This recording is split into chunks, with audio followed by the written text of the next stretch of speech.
Los Invencibles de América es un homenaje a aquellos héroes que llevaron a cabo la mayor hazaña jamás conocida por el ser humano. A través de sus páginas, el lector se zambullirá en un mundo de aventuras, amores, luchas y traiciones, donde descubrirá a los conquistadores de cada país de la actual América. Conocerás la increíble gesta de Hernán Cortés, el arrojo de Francisco Pizarro, la gallardía de Hernando de Soto, la inteligencia de Malinche, la maldición de Moctezuma, la fortaleza de Cabeza de Vaca o el sueño de El Dorado. Es la mejor manera de conocer esos orígenes de las naciones americanas. Y el mejor modo de obtener el libro es entrando en su página web www.elgrancapitanediciones.es para que nos lo envíen directamente a nuestra casa. Descubre cómo los españoles forjaron la mayor nación mestiza del mundo, Hispanoamérica. Hace hoy 19 años exactamente que se produjeron los atentados contra las Torres Gemelas de Nueva York y el edificio del Pentágono en Washington. El 11 de septiembre de 2001, a las 8 horas y 46 minutos, el vuelo 11 de American Airlines, un Boeing 767 con 92 personas a bordo, se estrellaba contra la torre norte del World Trade Center al sur de Manhattan. 16 minutos más tarde, el vuelo 175 de United Airlines, también un Boeing 767, con 65 personas a bordo, impactaba contra la Torre Sur. Casi 40 minutos después, el vuelo 77 de American, un Boeing 757 con 64 personas, se estrellaba contra el edificio del Pentágono en el condado de Arlington, Virginia, muy cerca de Washington, D.C. A las 10 de la mañana, la Torre Sur, la que había sido alcanzada por el segundo avión, se derrumbaba.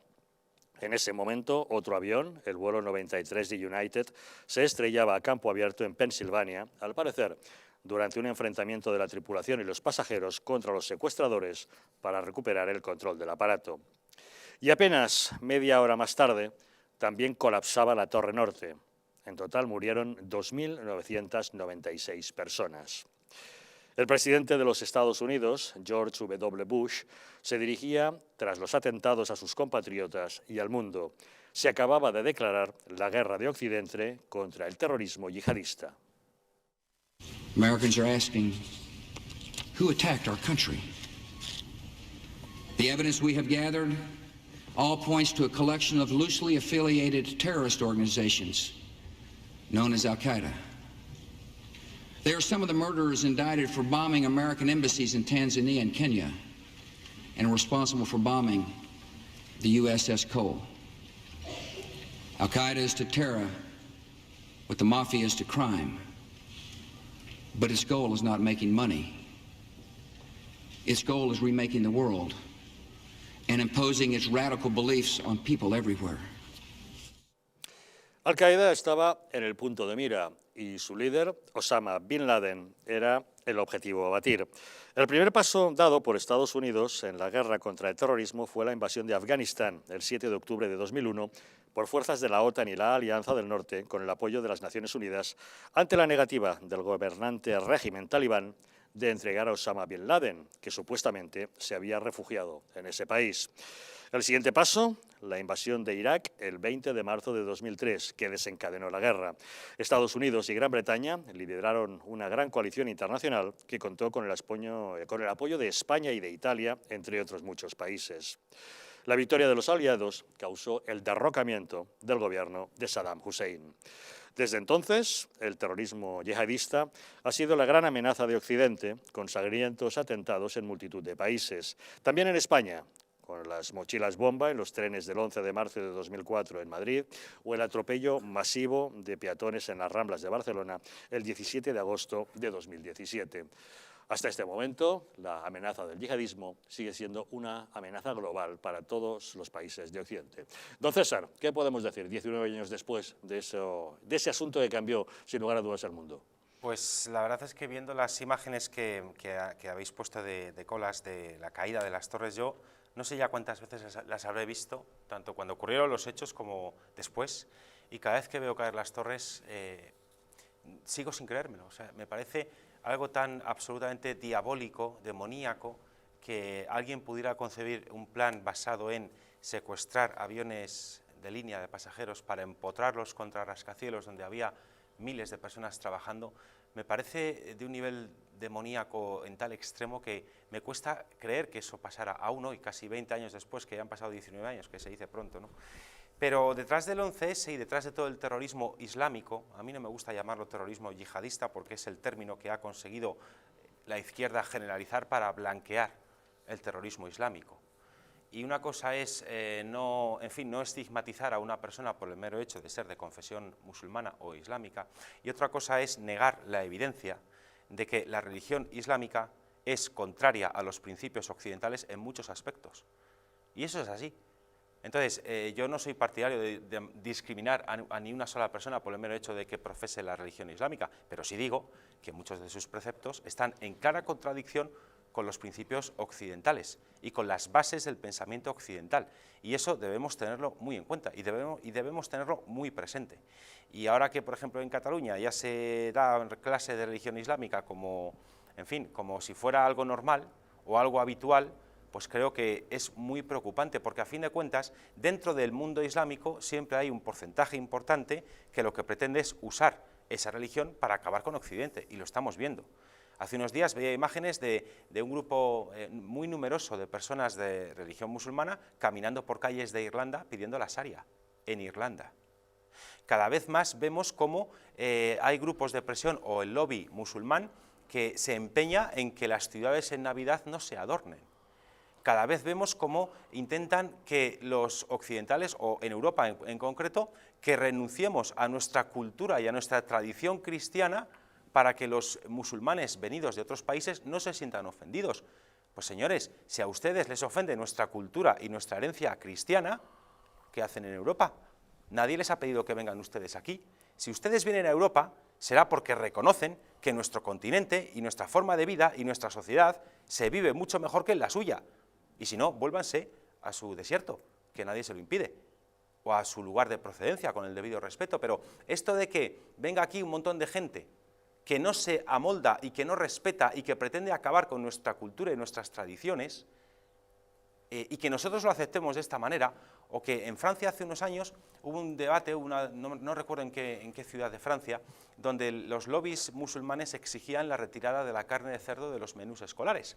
Y un alcalde, además socialista, dijo que tan importante era mantener la carne de cerdo de los menús escolares como el resto de costumbres y usos de la sociedad francesa, y que las personas que habían venido de fuera que se amoldasen a ellas o que se volvieran a su país, pero que no tenían por qué dejar de hacer lo que se había hecho siempre en Francia porque llegaran personas de fuera. Cuando tú te montas en una aerolínea con destino a Arabia Saudí, si llegas a cualquier aeropuerto de Arabia Saudí y te pillan una Biblia en tu maleta, te pueden detener. Arabia Saudí está prohibido llegar incluso con una maleta. Entonces, ¿qué quiero? Más que hablar del terrorismo islámico, que todo el mundo, yo creo que estamos de acuerdo en el peligro que supone, a mí lo que me parece muy preocupante es la ceguera autoimpuesta por muchos, o el intento de blanquear la parte terrorista que hay dentro del Islam. Y no estoy diciendo que todo el Islam sea terrorista o que todo musulmán, por el mero hecho de ser musulmán, sea terrorista, pero sí estoy diciendo que todo terrorista islámico es también musulmán, y que se basa en una interpretación absolutamente radical de los versículos más radicales del Corán, que lo que pretenden es acabar con la libertad inherente a la vida, al estilo de vida occidental. Señor Bermejo, ¿cómo lo ve usted? Conflictos. La historia pues tiene a lo largo de la historia conflictos. Yo lo que sí creo es que la religión, en este caso, como siempre, y te lo digo desde la perspectiva de alguien que es ateo, siempre sirve de coartada para estos conflictos. Siempre hay un componente religioso. Y luego la gran mayoría de los que van a ese conflicto ni creen en Dios, ni en Alá, ni nada de eso. Lo utilizan como coartada. Porque el cristianismo, por ejemplo, tampoco se expandió predicando. ¿Hace cuántos siglos de eso? No, pero si me da igual. No, da igual. Es que yo hablo de la importante. historia, y esto pues es otro capítulo más de la historia. No solo se expandió predicando, también con la espada. Dicho esto, terrorismo yihadista. Sí, es yihadista. ¿Por qué? Porque hay una cosa que le llaman la yihad. Que es un precepto y islámico. es una declaración de guerra al infiel, como ellos lo llaman. Que es un precepto islámico. Por eso es incorrecto. Bueno, llamarlo pero yihadismo, vamos a es ver, terrorismo islámico. es yihadista, Claro. igual que otros, a lo mejor mañana se inventan otro término, no sé, es yihadista. No se puede meter a todos los islamistas en este saco, ¿vale? No, pero es que es terrorismo islámico, no se tengo yo la puede. culpa. Yo insisto, igual que hay cristianos asesinos, hay islamistas asesinos, ¿vale? Y estos señores son una organización criminal asesina islámica. Y lo que querían era reducir la influencia norteamericana en sus áreas de influencia y utilizaron la religión para cometer estos atentados. ¿Qué es lo que hace? Pues, y yo te digo, esto está repleto, la historia está de capítulos de esto. Dicho esto, ¿qué pasó ese día? O sea, ¿cambiaron las cosas en el mundo ese día? Sí, cambiaron las cosas. Por ejemplo, económicamente hubo una turbulencia muy grande. No llegó a ser como la crisis de la subprime que vino años más tarde, pero sufrimos mucho. Yo recuerdo que en aquella época era gerente de consultoría y estaba yo, además el 11 de septiembre, en la Robert Bosch, estaba visitando que eran clientes míos que tenían SAP, el programa este de gestión empresarial, y a partir de ese día empezaron a caer las ventas, en este caso tecnológicas, la bolsa, etc. Hubo un impacto importante económico, porque eso paralizó el mundo. Y esta gente utilizó unas armas, bueno, muy miserables, digamos, bueno, poco convencionales, sorprendentes, ¿no? Tú lo has dicho, joder, veo caer 2 torres, ¿no? Que son como el monumento del imperio, ¿no? Y caen, ¿no? Pero consiguieron un impacto brutal. Y de alguna forma también consiguió esto que el Oriente Medio, que bueno, que siempre sigue siendo la asignatura pendiente, ¿no? Durante todo el siglo XX, bueno, desde la mitad del siglo XX en adelante y hoy todavía, bueno, pues que esa zona todavía fuera más beligerante de lo que ya era. Dicho esto, pronto tenemos unas elecciones norteamericanas. El 5 de noviembre, si no me falla la memoria. Y resulta que el presidente que tiene ahora Estados Unidos, que teóricamente era el más desequilibrado, el más zumbao, el más incontrolable, es el único, bueno, no es el único, es el que por lo menos desde hace ya casi 80 años no ha creado ni participado en ningún conflicto bélico en la historia de los Estados Unidos. Si no recuerdo mal, desde el año 1928, Estados Unidos no había un presidente desde esa fecha que no participara en un conflicto bélico. Todos los presidentes tienen su guerra, se dice en Estados Unidos. Sí, pero Trump no las ha tenido. Todavía no. No, le quedan 2 meses. Sí, pero fíjate, Obama, que le dieron el Premio Nobel de la Paz, nada más llegar a la Casa Blanca, no porque hubiera hecho nada, sino porque era una mezcla de padre blanco y madre negra o viceversa, solamente ya por eso le dieron el Premio Nobel de la Paz. Obama, el tan pacifista, él con Premio Nobel incluido, si no recuerdo mal, ordenó bombardear 16 países a lo largo de todo su mandato, pero como además de que era negro o mulato y era del Partido Demócrata, pues ya ha ascendido a los altares laicos de la izquierda y no se le puede criticar. Claro. Don Fernando. El problema está, yo creo que, como bien habéis apuntado el tema histórico, no sé quién ha sacado el tema de las cruzadas, pero bueno, había que puntualizar que el escenario era completamente distinto, que lo que se trataba en aquel momento era de recuperar la Tierra Santa, que se hacía de verdad en nombre del rey y de la religión, que era el máximo exponente en ese momento, y porque llevaba 7 siglos, entre otras cosas, ocupado ese terreno por los islamistas. Es decir, qué casualidad. No, que yo no hablaba de las cruzadas. Me refiero, no, ya, pero bueno, pero más que nada... del cristianismo.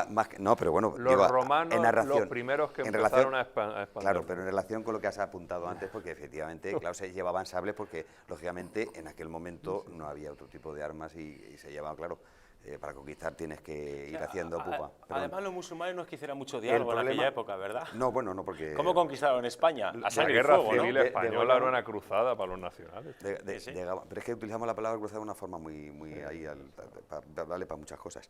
Y no es para todo, pero sobre todo de lo que habla en este caso. El problema de lo que estamos comentando sobre el tema del 11S, evidentemente hay un antes y un después.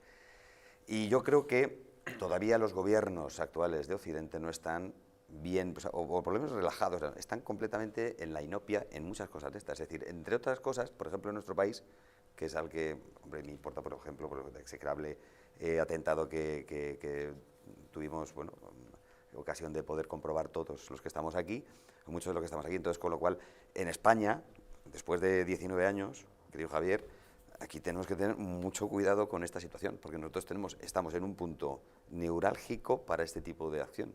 Es decir, y eso se va evaporando, es decir, desde los lamentables asesinatos que hubo en Barcelona, en las Ramblas, hace escaso tiempo, pues otra vez se ha vuelto a bajar la guardia. O sea, estos señores lo tienen claro, o sea, tienen claro que su función, tarde o temprano, tiene que acabar por ahí. Me da igual que esté la Iglesia, como bien ha dicho. Cada cierto tiempo se localiza un mensaje de algún hombre. grupo radical yihadista reivindicando la recuperación de Al-Ándalus. Claro, pero ahí es donde tiene que estar el gobierno, no sé si lo apunta antes César o Juan Carlos, es decir, de estar ojo a visor, porque date cuenta que cada vez la población en España, el índice de natalidad ya sabemos cuál es, menos. Pero, jolín, concretamente este tipo de población de islamista y tal, pues la verdad es que la natalidad le va fenomenal. Es decir, tienen muchos más hijos que los matrimonios españoles, con lo cual el índice en las clases es superior y dentro de 6 años no te quiero contar. Menos mal que hemos tenido una inmigración sudamericana y centroamericana muy importante.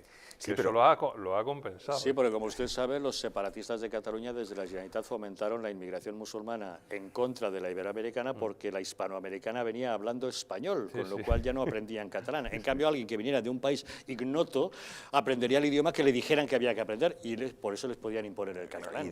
Por eso en Cataluña hay una presencia de una población musulmana que algunos estiman en torno a las 700.000 personas, de una población de 7 millones de habitantes en Cataluña, que se dice pronto. Es muy alto y sobre todo porque lo estamos viendo a diario en los colegios, digo a diario en España y en cualquier ciudad. Es decir, la población musulmana en España ha crecido demográficamente brutalmente, o sea, además de una forma muy notoria. Y sobre todo eso se ve en la educación. Claro, por eso te exigen que en el colegio pues que quiten el cerdo del alimento.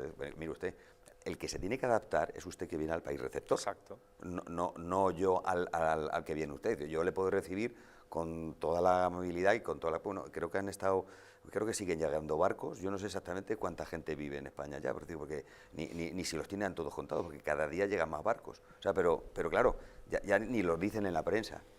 No sé dónde los mandan, no se repatrian, no sé exactamente si se les hace, lógicamente, los test preceptivos para poderlos enviar a algún sitio y tenerlo todo controlado. Es un despropósito. Y toda esta gente que viene son gente subsahariana, que no te estoy diciendo que vengan asesinos y que quieran liquidarnos, pero muchos de los que residen con nosotros, igual que hay gente buena, como tú bien has indicado, hay gente muy mala y que tienen la obsesión y les da igual degollar, porque es muy expresivamente, eso causa mucha sensación, es un arma poco letal porque no matas a mucha gente en un momento, con poco tal, pero sí que es muy significativo. Entonces, con lo cual, esto es lo que hicieron, emplear el terror para crear... Y los estados occidentales, como el nuestro, pues bueno, pues que campan con sus anchas. Lo que apuntaba César de lo de Irlanda es que a mí se me pone el pelo como escarpias. Lo de la manifestación. Sí, y muchas veces en Londres incluso ha habido manifestaciones de muchas personas musulmanas reclamando imponer sus costumbres pseudo-tribales importadas de sus países de origen y pretenden que se las blanqueemos aquí. O por ejemplo, pero claro, es que la izquierda yo creo que tiene que tener un poco de desquiciamiento, ¿no? Porque todos los principios que dicen defender, cuando se trata de población musulmana, la población musulmana por sus propias creencias los incumple todos. Por ejemplo, la igualdad entre hombre y mujer. El mero hecho de que a una persona en razón de su sexo la obligues a cubrirse como mínimo la cabeza, y en otros muchos casos el resto del cuerpo, eso intrínsecamente es contrario al principio de libertad de las personas y de no esperar nada de una persona en razón de su sexo, ¿verdad? En definitiva es lo que presuntamente defiende el feminismo. Bueno, pues eso ahí ya tenemos esa incoherencia como otras muchas. O cada vez que, por ejemplo, no se puede decir nada malo de una persona en razón de su confesión islámica, porque entonces estigmatizas a toda la población musulmana, de tal forma que cuando se producen violaciones de mujeres a manos de inmigrantes musulmanes, eso en los medios de comunicación se silencia y te tienes que ir enterando porque algunas personas en redes sociales lo van contando. Pero ¿por qué no se puede decir que si un violador es extranjero y de confesión musulmana, eso no se puede decir porque estigmatizas? Ahora bien, si hay un violador que es español, heterosexual, blanco, católico y guardia civil, entonces ocupa especiales de la Sexta, ¿verdad? Ese es el criterio. Yo es que no lo entiendo. Porque yo no soy tan, y yo creo que como yo, la inmensa mayoría de la sociedad española, no somos tan imbéciles de culpar a todo un grupo de personas en razón de que cumplan determinadas características como su confesión religiosa por lo que haga una minoría dentro de esa confesión. Pero una cosa es respetar a todo el mundo con independencia de la fe que profese, y otra cosa es no tener muy claro que hay determinadas religiones como la islámica que defienden preceptos que son radicalmente contrarios a los principios de vida occidental. Y eso hay que saberlo, y no pasa nada por decirlo. Interesante debate con el que continuamos de inmediato. Vamos a hacer una pequeña pausa y enseguida volvemos para seguir hablando de esas consecuencias en la amenaza contra Occidente del yihadismo radical a partir de lo que ocurrió hace hoy 19 años, ese 11 de septiembre del año 2001, con el atentado a las Torres Gemelas de Nueva York.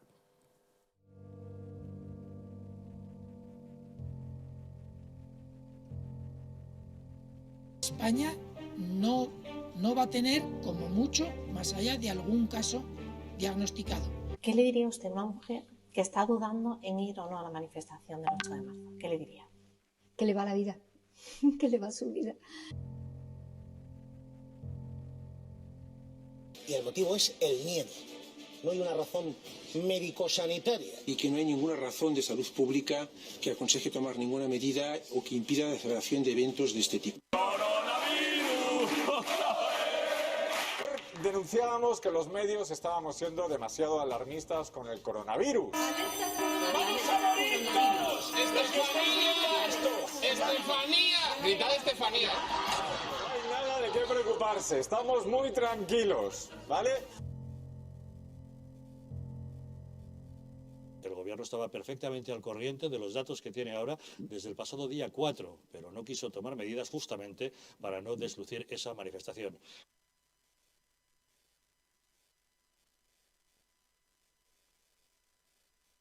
Para que no se vuelva a repetir, colabora con nosotros y lucharemos por ti.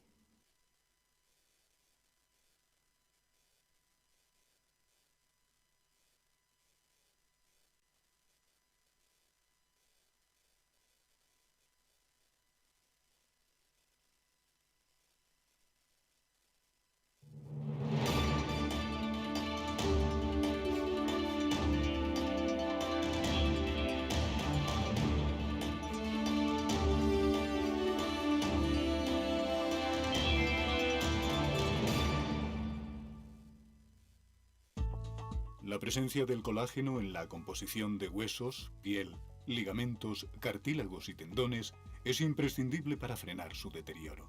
Sin embargo, a medida que envejecemos, su producción se reduce. Colacel Antiox de Mundo Natural combina en una misma toma colágeno hidrolizado puro, antioxidantes, ácido hialurónico y vitamina C que contribuye a la formación normal de colágeno.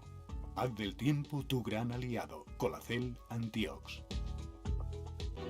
España ha sido arruinada por políticos sin escrúpulos y medios de comunicación vendidos al poder.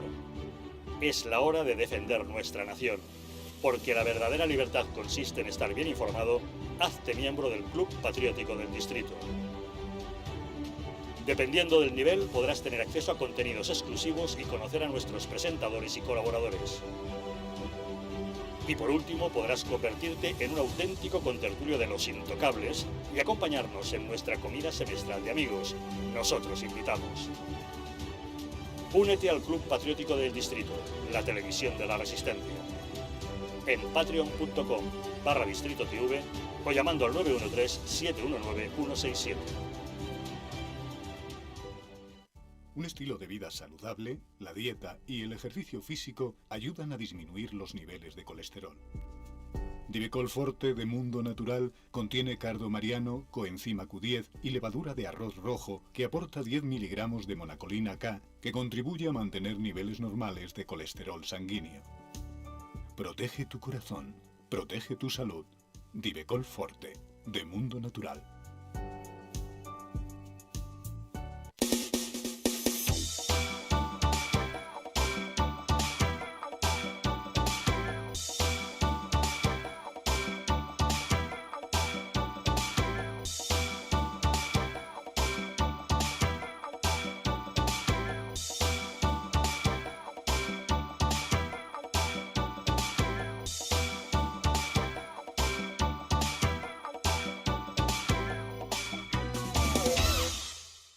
¿Podrías explicarnos en pocas palabras qué es BIO? Pues BIO es una máquina que lo que hace es limpiar nuestra atmósfera, es decir, nuestra habitación, nuestra casa lo va a limpiar perfectamente. Es un sistema donde a través de sus 5 filtros, entre ellos el EPA, el ultravioleta para matar virus y bacterias, vamos a conseguir eso, obtener todo el ambiente limpio para que nuestra sangre esté totalmente pura, esté oxigenada. La mejor manera de conocer un producto es probándolo. Por eso tenéis 15 días de prueba gratuita llamando ahora al teléfono que estáis viendo en pantalla, porque seguro que os va a encantar BIO. ¿Quieres dormir tranquilo sin pensar en si cobrarás tu alquiler? Con nuestro servicio de gestión integral podrás olvidarte de tus preocupaciones porque Arrenda se encarga de todo, pagándote el día 3 de cada mes sin excusas. Si tienes una vivienda alquilada o estás pensando en hacerlo, contáctanos. Arrenda, el alquiler seguro y garantizado. ¿Estamos en un auténtico Estado democrático o estamos en una partitocracia? Porque este programa se hace para ustedes.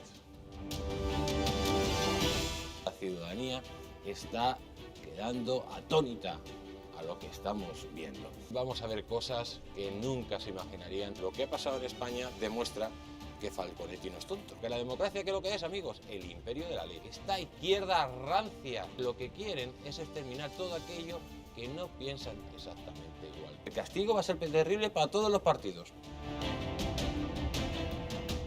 Recuerden que no les engañen, porque la verdadera libertad consiste en estar bien informados.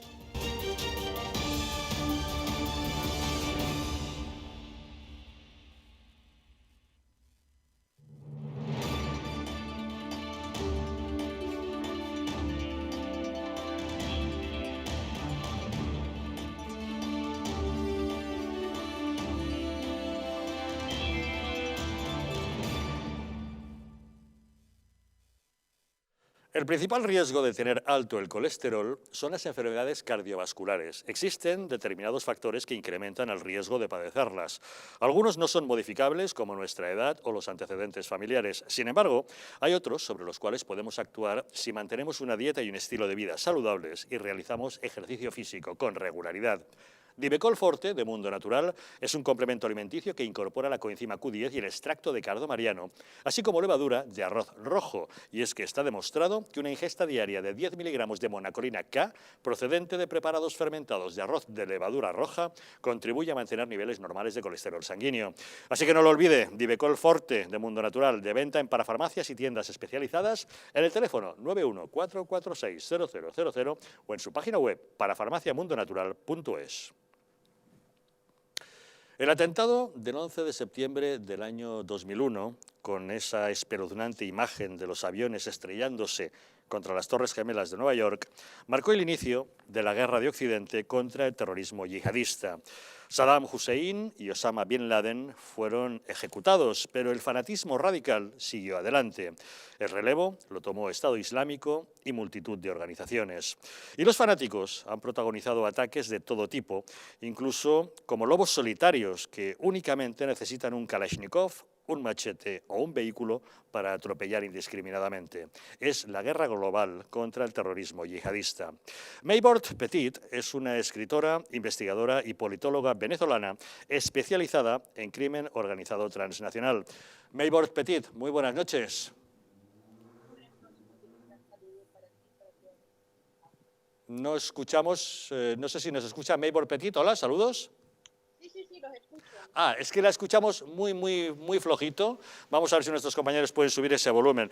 Cuéntenos, ¿qué supuso ese ataque del 11 de septiembre contra las Torres Gemelas? ¿Cómo cambió el mundo ese día? Ese día cambió el mundo porque el gobierno de los Estados Unidos, la civilización occidental entendió que había un enemigo real que estaba sobre el terreno. Desde ese momento, desde Estados Unidos, se abrió un trabajo enorme, no solamente de investigación de estos grupos radicales, sino también de los socios y los grupos que estaban formando parte de esta amenaza global. Desde acá, desde los Estados Unidos y particularmente desde Nueva York, se abrieron espacios para revisar qué era lo que estaba ocurriendo y hasta dónde habían llegado estos grupos, penetrando no solamente los Estados Unidos, sino otros países. Dentro de las investigaciones se verificó, por ejemplo, que en la zona regional que estaba considerada como el patio trasero de los Estados Unidos, como lo es Latinoamérica, había un espacio donde operaban estas organizaciones criminales y que hoy en día se ha convertido en un eje importante de estos grupos, particularmente de Irán, de Hezbollah, de Al-Qaeda y otras organizaciones de esta naturaleza. Venezuela, por ejemplo, forma parte de ese eje de convergencia donde ya no es solamente el crimen organizado, sino los grupos terroristas los que actúan directamente contra los Estados Unidos y contra el Occidente. Hoy, 19 años después, se ha aprendido muchísimo sobre esto y entendimos que no solamente la amenaza va vinculada con estas grandes organizaciones transnacionales, sino que el terrorismo vinculado a espacios y a personas y a grupos que nunca antes se habían visto como tal, están actuando y están operando contra la civilización occidental. Así es, Maybord. Hoy, 19 años más tarde, hemos aprendido mucho, pero la amenaza continúa y pensamos en que hubo un tiempo en que le poníamos cara a esa amenaza, la cara de Osama Bin Laden, de Saddam Hussein, pero ahora, ¿sabemos quién está detrás de estos ataques indiscriminados?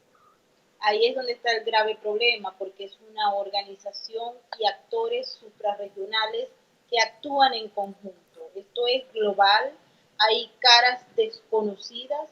Acá en la ciudad de Nueva York observamos que, por ejemplo, hay grupos que operan y que se financian a través del crimen organizado y otro tipo de actividades, y sin embargo funcionan.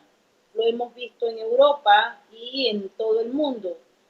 No tienen cara, son disipados, son prácticamente desconocidos y por eso se hace extremadamente difícil para las agencias que aplican la ley la ubicación y seguirles la investigación, porque son muchas caras.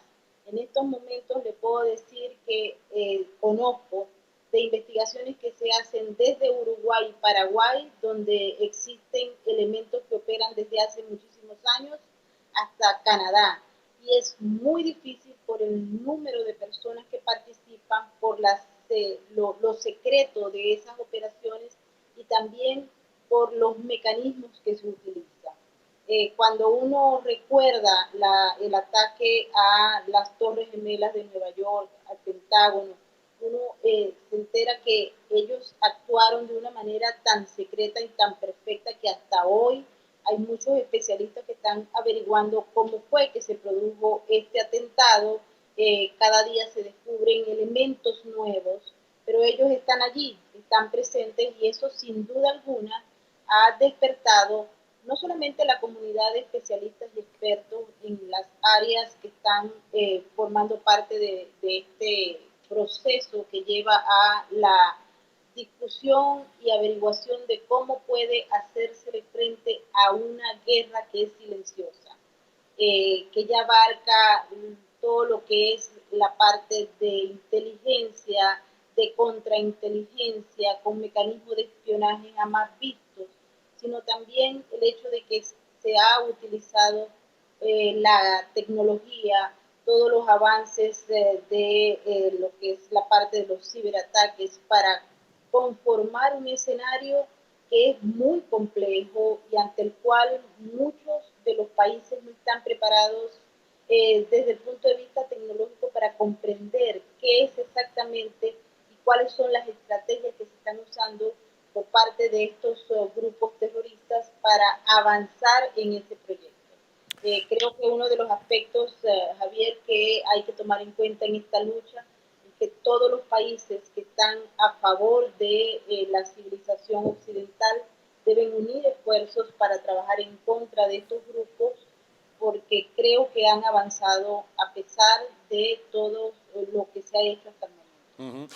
Sí, Maybord, el secuestro de esos aviones que estrellaron contra las Torres Gemelas supuso la puesta en marcha de unas nuevas medidas de seguridad en los aeropuertos, en los vuelos, de control de comunicaciones, y ese constante control que hay que ir aplicando para evitar estos atentados abre el eterno debate entre lo que es la seguridad y lo que es la libertad y la privacidad. ¿Cuál es el equilibrio correcto entre ambos conceptos?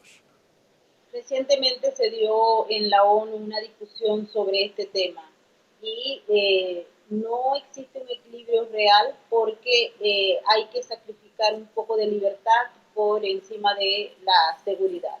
En las discusiones que tuve oportunidad de escuchar estaba justamente planteado que a raíz de una serie de acuerdos que se han hecho, ahora los gobiernos van a tratar de que se disminuya un poco esos abusos que se habían dado en los aeropuertos y en otros puertos o lugares de tránsito, en los que por buscar la seguridad de las personas y evitar que este tipo de guerra silenciosa opere, los individuos han perdido libertad y han perdido mecanismos que anteriormente no estaban en juego, particularmente para lo que son las áreas de viaje, pero también las áreas de seguridad con los teléfonos celulares, con los servicios de internet y de comunicación, porque en este mundo tecnológico los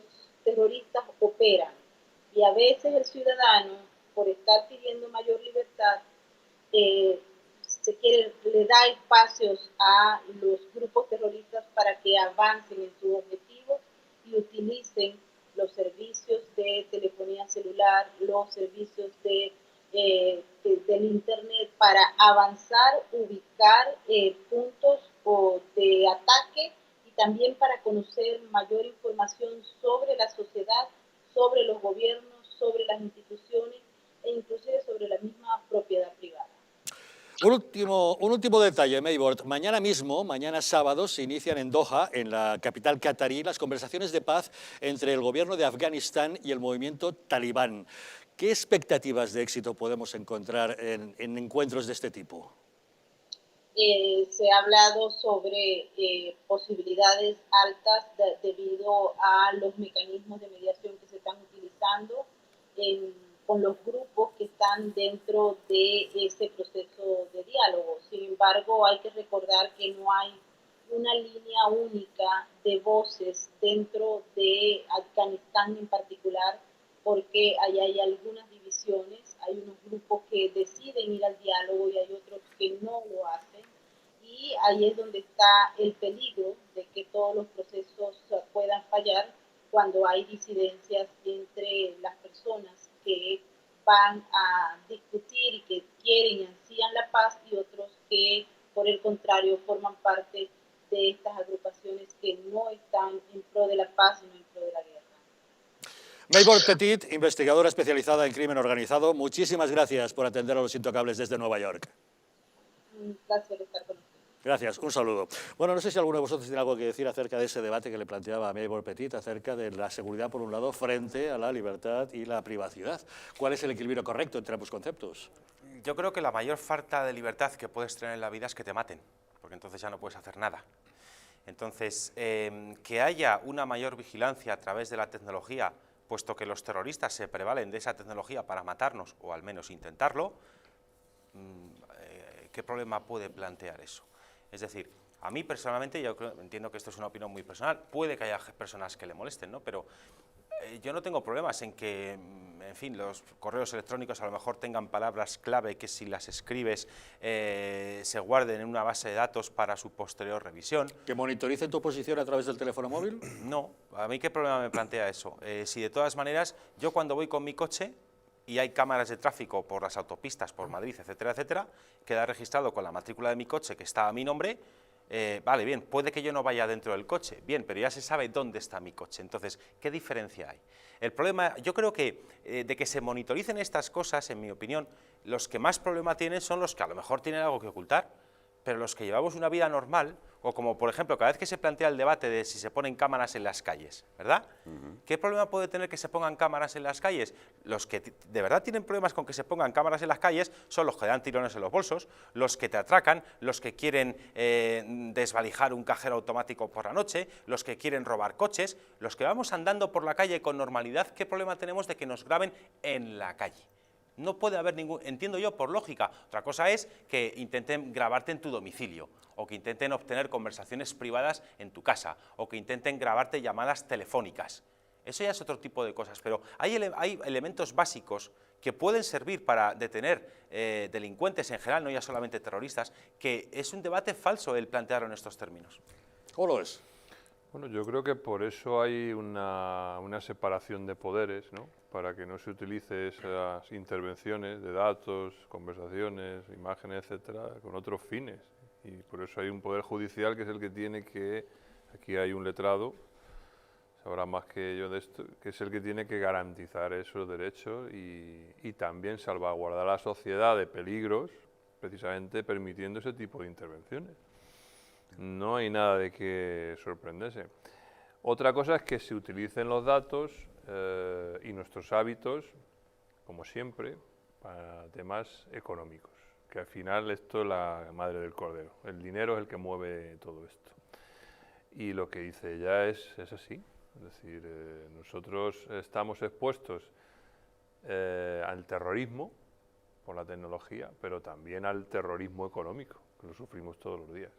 Por lo tanto, hay que poner a disposición de cuerpos y fuerzas de seguridad del Estado nuestros datos, posiciones, etcétera.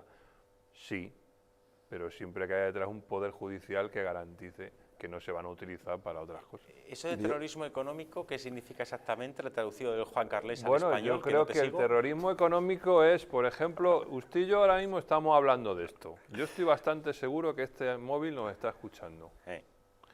Y dentro de un rato, cuando usted se siente a tomarse un café, le va a aparecer un anuncio que tiene que ver con lo que hemos estado hablando.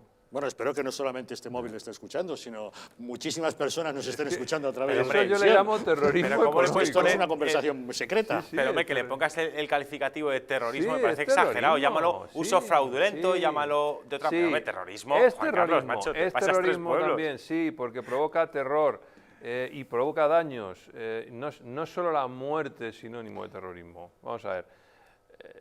Esto está inundada, la escenografía de estos aparatos está inundada de elementos nocivos. Por ejemplo, todo lo que tiene que ver con las apuestas online, con productos regenerativos que no sirven para nada.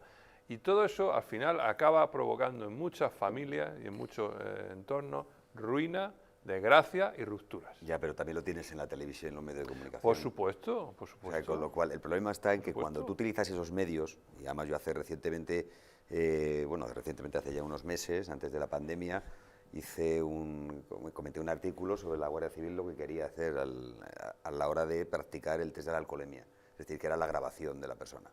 Es decir, el fin de eso no es otro que, ¿para qué? Es decir, ¿para qué vas a grabar a una persona que está etílicamente hasta arriba? ¿Sabes? Hay una máquina que te lo puede refrendar, que es un dato objetivo. El grabar al individuo cuando está en una situación de... no conlleva a nada más que si eres una persona pública, utilicen esa imagen para otros fines. Claro. O sea, que a disposición de la justicia debe estar lo que realmente, es decir, una orden judicial te autoriza a grabar no solo el teléfono, el vídeo, lo que sea necesario. La potestad y la autoridad que puede tener el presidente de un partido para coger el móvil de una persona y revisar la documentación y las imágenes que tiene dentro es un delito.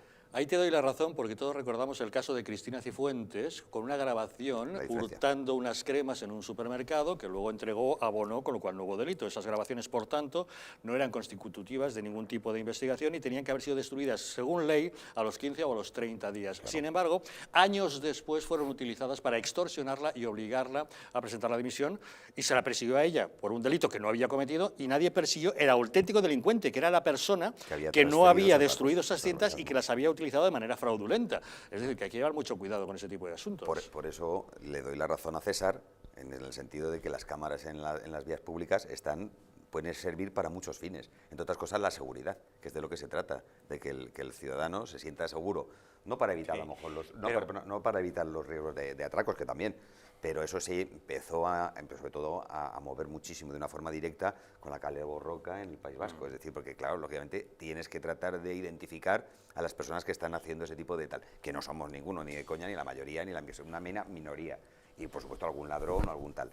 O sea, yo no tengo ningún problema de que me graben. Otra cosa es que, por ejemplo, si al final la Fiscalía aprobase, que no lo aprobó, la grabación de la gente de la autoridad, tú borracho como una cuba, que no es por nada, sino simplemente por el mero hecho de tu imagen, salvaguardar tu imagen, pues seguramente esas imágenes se destruirán, pero si eres una persona pública... Sí, pero no aporta nada desde el punto de vista de la investigación del delito, del presunto delito. Otra cosa es que haya una autoridad de parte del juez que te grabe, claro. Efectivamente otorga esa información, claro, que no necesita ser refrendada con imágenes. Pero cuando empezábamos un poco, hace unos años, se hablaba mucho más de lo de las cámaras en la vía pública y tal, yo llegué a escuchar el argumento que a mí me parece surrealista o de frenopático o kafkiano, de decir que poner cámaras en la calle vulneraba tu derecho a la intimidad. Oiga, que está usted en la calle.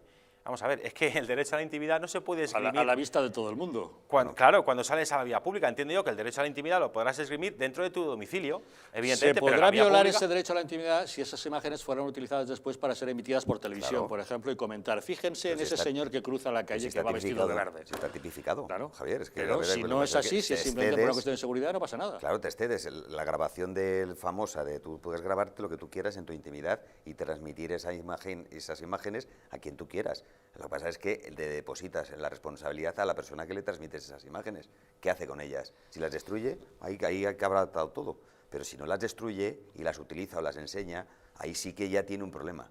Pues está cometiendo un delito. Es decir, es clarísimo. Es decir, sin la autorización. Por eso nosotros siempre, cuando nosotros digo en el ejercicio de mis funciones como abogado y cuando estoy en cualquier procedimiento, yo solicito la grabación de muchas cosas, pero lo solicito a través de un escrito sellado, es decir, con lo cual el que lo manda es el tercero. Y esa utilización de esa grabación está sometida a los criterios para los cuales se han concedido su utilización. Igual que, por ejemplo, cualquier atestado, cualquier diligencias policiales que se tomen desde un accidente de tráfico para cualquier otra cosa, lógicamente no están al alcance de cualquiera. Se filtran muchas veces indebidamente.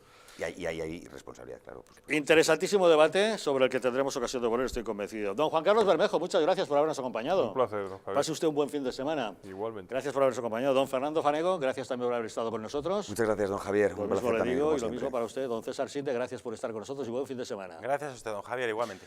Gracias también a todos ustedes por haber estado con nosotros. Esperamos que les haya resultado interesante nuestro programa de hoy. Pasen un muy buen fin de semana. Sigan con nuestra programación y ya saben que nosotros les esperamos el próximo lunes justamente aquí, en Los Intocables.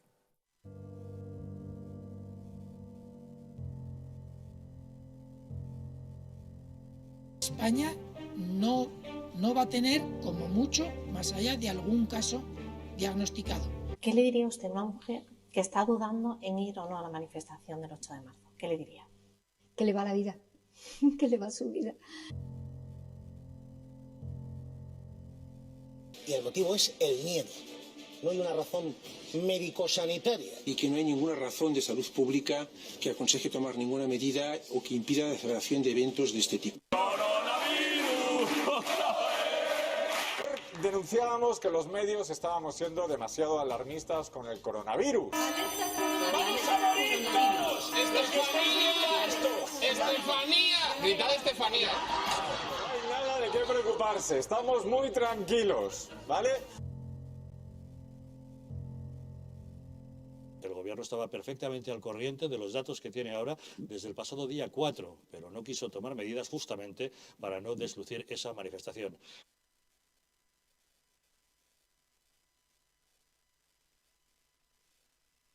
Para que no se vuelva a repetir, colabora con nosotros y lucharemos por ti.